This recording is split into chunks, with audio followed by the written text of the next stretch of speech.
You've done this before. You had a thought. A good one. Maybe even the best one in the room. And you said nothing. Not because you didn't know the answer, but because some quiet voice in you said, "Who are you to say this?" That voice has a name, and it's been running your conversations longer than you think. Think about the last meeting you sat in. Someone said something you disagreed with. You had a better idea. Maybe you even wrote it down in your notes, just for yourself. And then, nothing. You nodded. You let it pass. Or think about a group chat. Everyone's throwing opinions around. You have one too. A strong one. But you type it, delete it, type it again, and finally send something safer instead.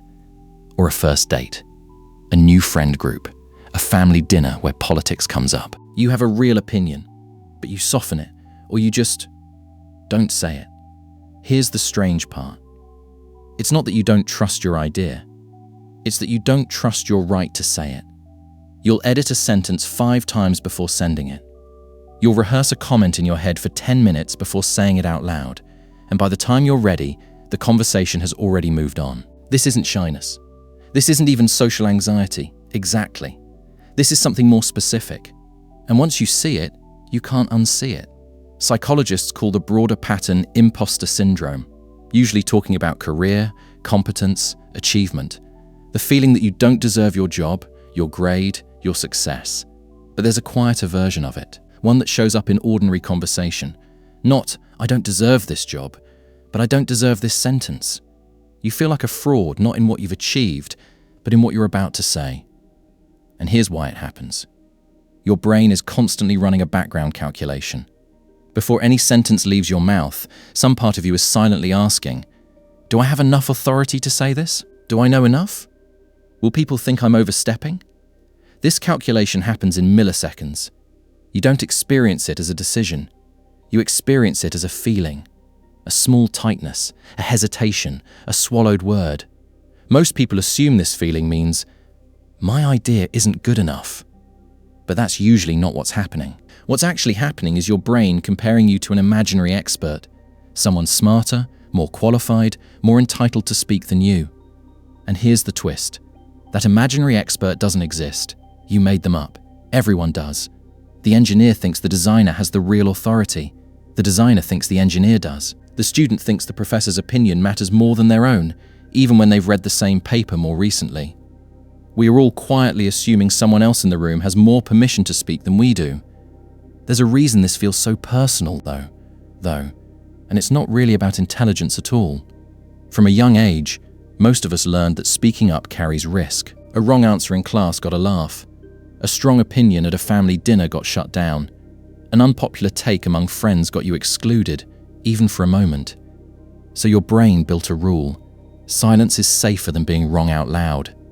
And the tricky part is, that rule doesn't just protect you from embarrassment, it quietly starts protecting you from being seen at all. Because if you never say the real thing, no one can ever reject the real you.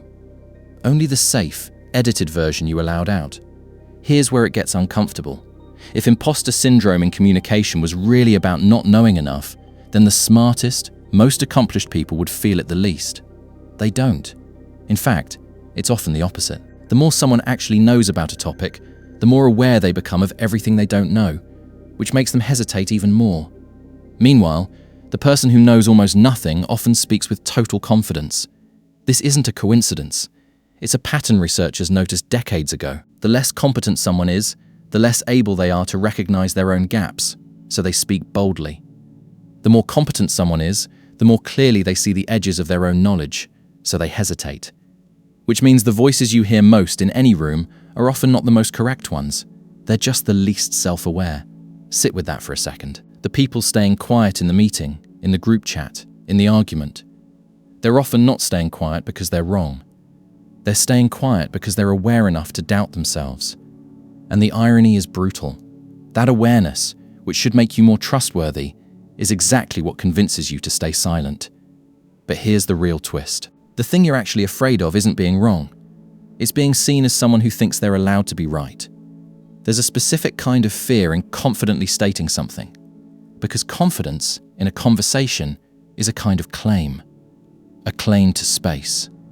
A claim to attention. A claim that says, my thought deserves to exist in this room. And most people were never given permission to make that claim.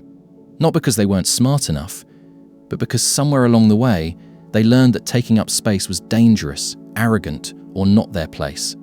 So the silence isn't really about the idea at all. It's about permission. And permission is something almost nobody hands you. You have to take it. Here's the strange, quiet truth underneath all of this. Every person in that meeting, that group chat, that dinner table, they are all running the exact same calculation you are. They are all quietly wondering if they're allowed to speak. They are all comparing themselves to an expert who isn't really in the room. Which means the room isn't full of confident people and self-doubting people. It's full of self-doubting people. Some of them just speak anyway. And that's really the whole difference. Not certainty. Not intelligence.